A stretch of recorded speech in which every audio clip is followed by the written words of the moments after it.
JM group properties and villas 10 సంవత్సరాల ప్రస్థానం, 2000 మంది కస్టమర్ల మనసులో సుస్థిర స్థానం.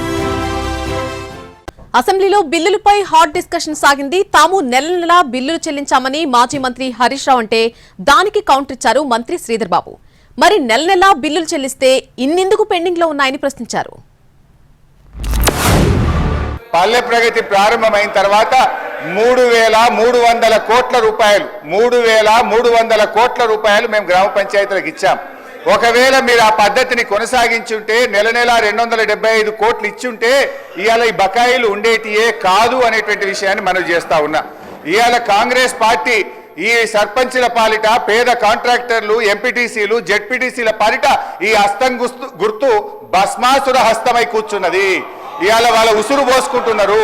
సో దయచేసి మంత్రి గారిని నేను స్పష్టంగా అడిగా, సంవత్సర కాలంలో మీరు క్లియర్ చేయలేదు. JM group properties and villas 10 సంవత్సరాల ప్రస్థానం, 2000 మంది కస్టమర్ల మనసులో సుస్థిర స్థానం.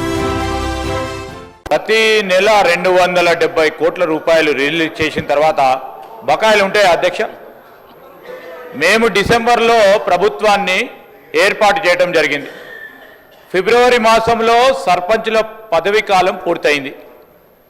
ఒకవేళ ఉన్న ఒక నెల కాల సంబంధించిన బకాయిలు ఉంటుండే. ఆయనేమో ఒక పక్షాన 270 కోట్ల రూపాయలు ప్రతి నెల ఇచ్చాము అని చెప్పినప్పుడు బకాయిలు ఎక్కడివి అధ్యక్ష? ఎక్కడైనా తీసుకొచ్చి పెట్టుకున్నారు అధ్యక్ష? ఈరోజు వారి ప్రభుత్వ హయాంలో సర్పంచులు, ఉప సర్పంచులు ఆత్మహత్య చేసుకున్నారు.